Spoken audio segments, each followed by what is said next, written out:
So, welcome to Becoming More. You know, it's very interesting as we think about becoming more, it's something that we have to work on ourselves, right?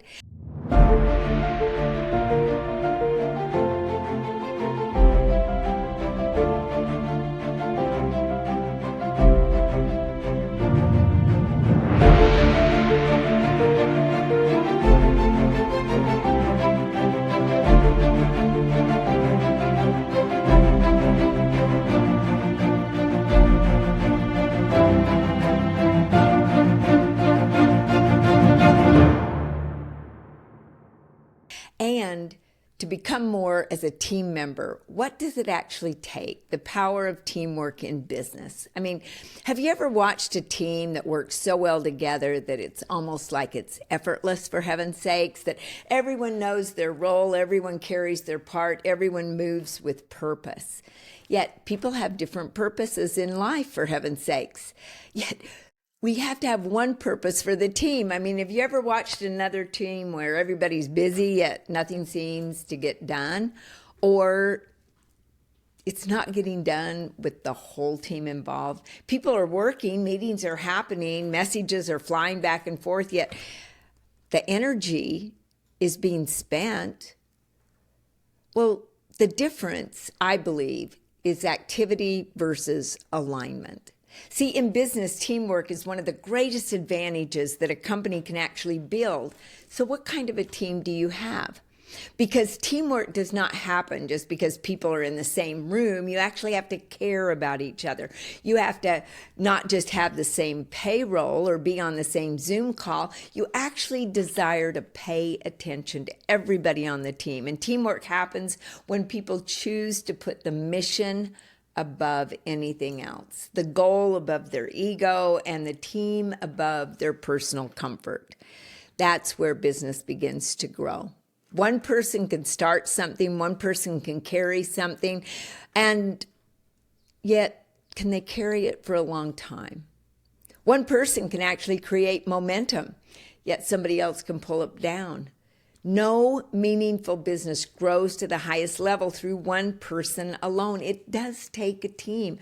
And I know that Don Yeager, being one of my coaches in the past, he actually wrote a book about 16 rules, so to speak, about a team that makes the team work. And the first one is by Michael Jordan. He says, "I will not make excuses. A loss is not a failure until you make it an excuse." Now, I say you can have reasons or results. You can't have both. Are you looking for the results that the entire team needs? See, at some point, the business will only grow to the level of the team. The business will only grow to every member of the team. That's the leadership truth. So who's on your team? If the team is unclear, the business becomes unclear. If the team lacks communication, well, the business slows down. See, communication is key in all things. It's better to over-communicate than under-communicate. Because if the team lacks ownership, well, then the leader ends up carrying the weight everyone was meant to share. And when the team is aligned, they're focused, they're committed, they're responsible, business becomes stronger, it becomes faster, it becomes healthier, and the teamwork begins with one thing, a shared mission. Do the people have the same mission on your team? Do they know that yours is maybe to add value, make a difference, or is it to make so much money? Do they actually know the goals of the team? See, people work better together when they know what they are building. More importantly, why does it matter? Why does it matter to you as the person in charge? Now, I'm getting older, and so to me, it's like, okay, let's get going. Let's keep adding value to everyone. Everything that we do, let's do it above the top. Let's do it at such a great level that everybody knows that we care about them, right? A team that only knows the task, well, they're going to complete the work. Yet a team that takes on the mission, they take on responsibility. They take on, like the Navy SEALs when I was in San Diego and had a chance to work out with them. Of course, many of us were there. We were with John Maxwell at Exchange, and my husband and I both did the obstacle course. And it was funny because when he was watching a film that I had done of him going through the course, he went, "Man, I thought I was doing it so much faster than what I did." I was actually holding the team back. And he desired to make a difference. He just didn't have what it took. Yet he did do it. Now, see, everybody commended him. John said, "Oh my gosh, that's one of the greatest things. You're my inspiration. You're my hero because you're out there doing it and you're older than I am," John said.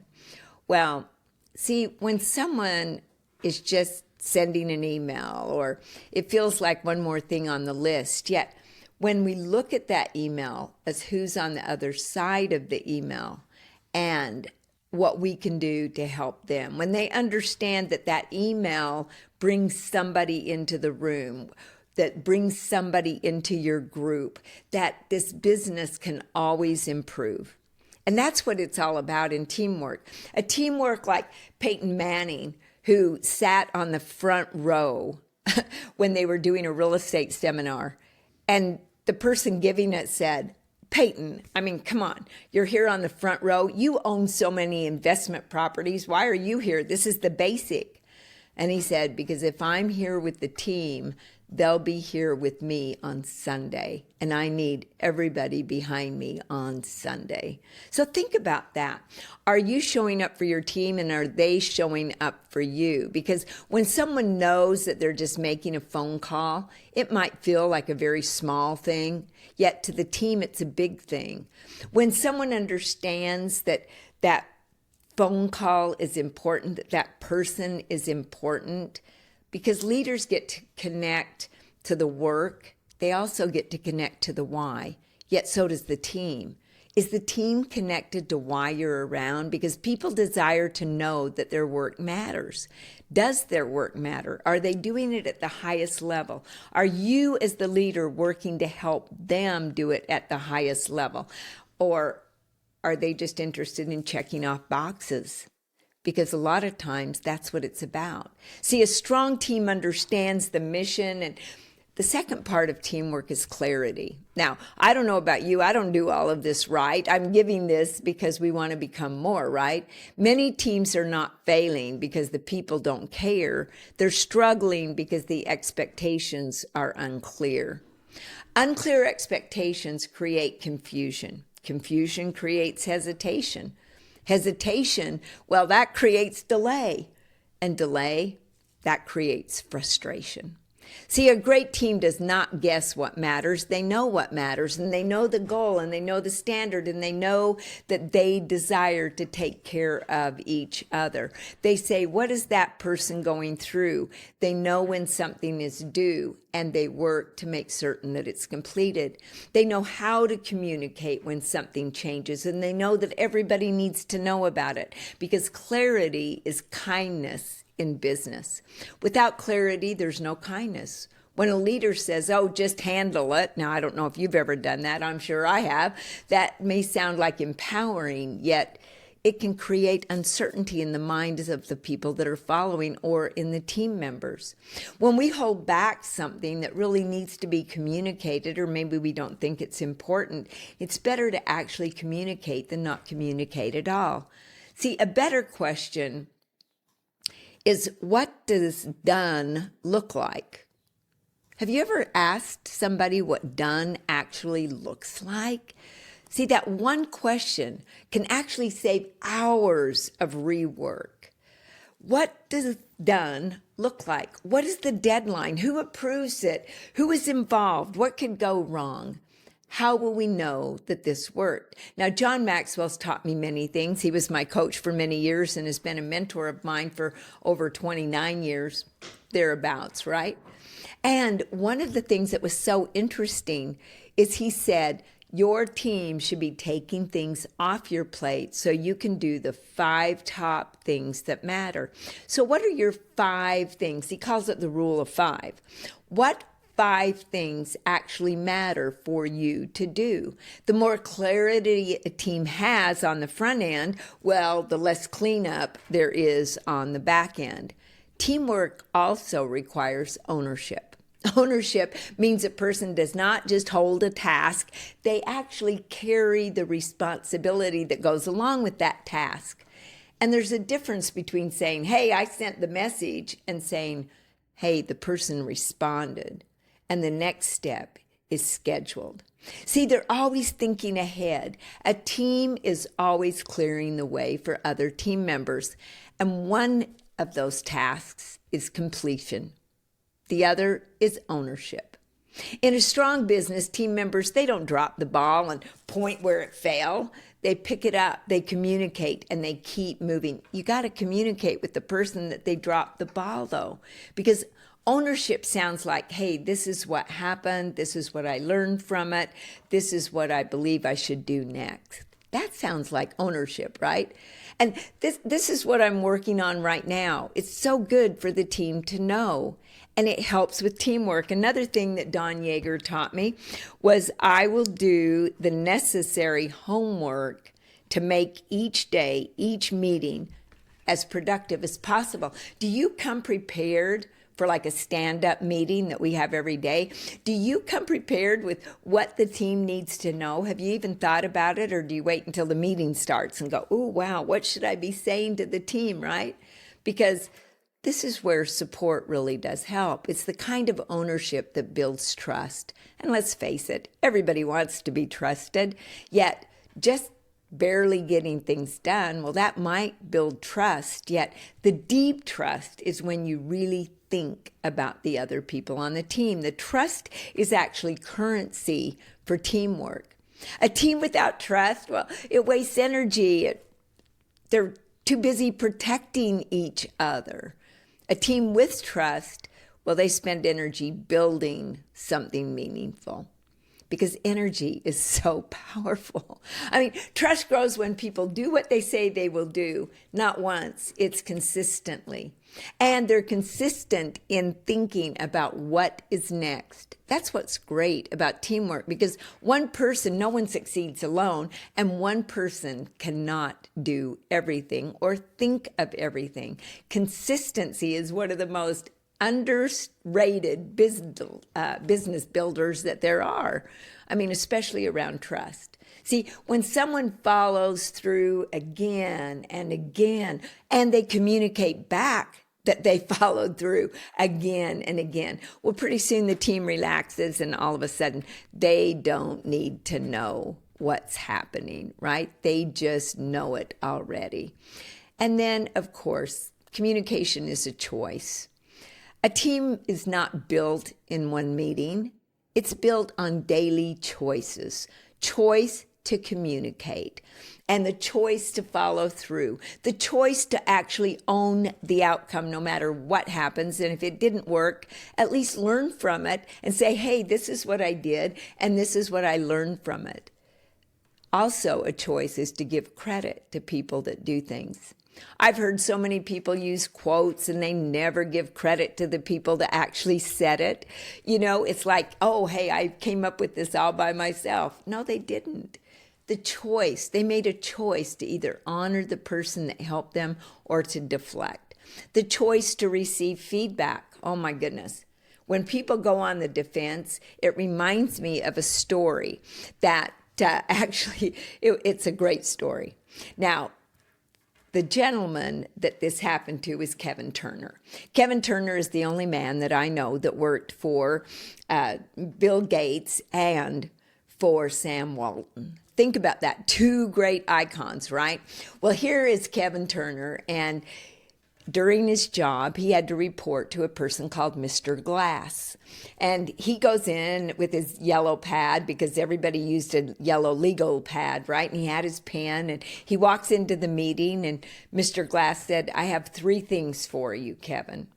And he gives him the first one, and Kevin says, oh, Mr. Glass, you don't understand. Mr. Glass said, okay, and he listened to all the excuses, all the things that Kevin wanted to tell Mr. Glass that were bad. And Mr. Glass said, okay, Kevin, that's all. Thank you. And he said, well, you had two more. And he goes, no, that's okay. No, we'll have to get back on those. So Kevin leaves. He goes home, he tells his wife, and his wife says, you're lucky. Are you fired? Do you have a job tomorrow? Well, Kevin's a little bit concerned, right?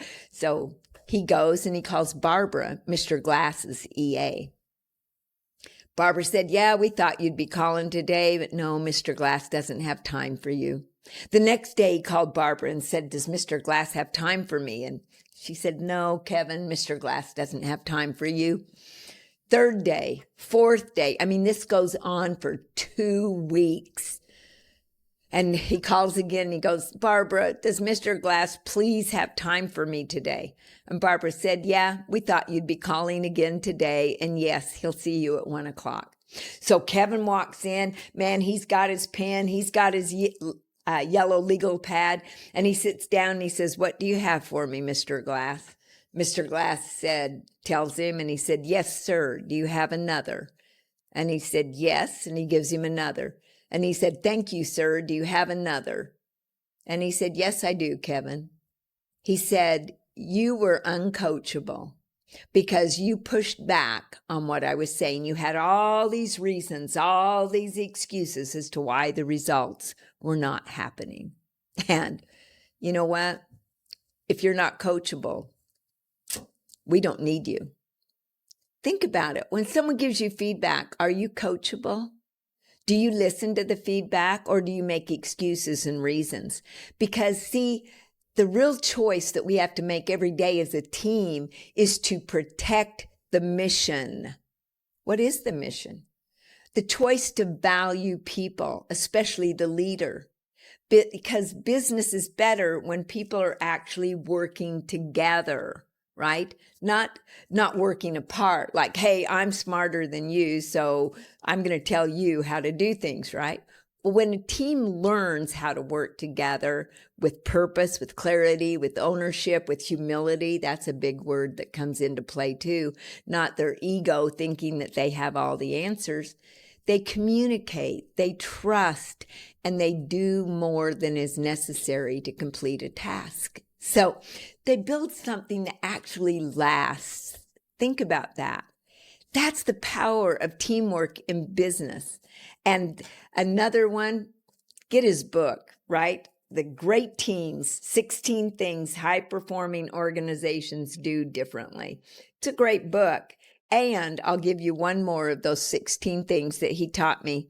He says, I will stay open-minded, not allowing old habits to hold me back. And I will consider what I can do or sacrifice to help strengthen my team, always going above and beyond. So that's what it is, the power of teamwork in business, and you too can become more. If you've liked what you've heard, subscribe below. We'd love to see you back again. And no, becoming more is not an option, it's a necessity.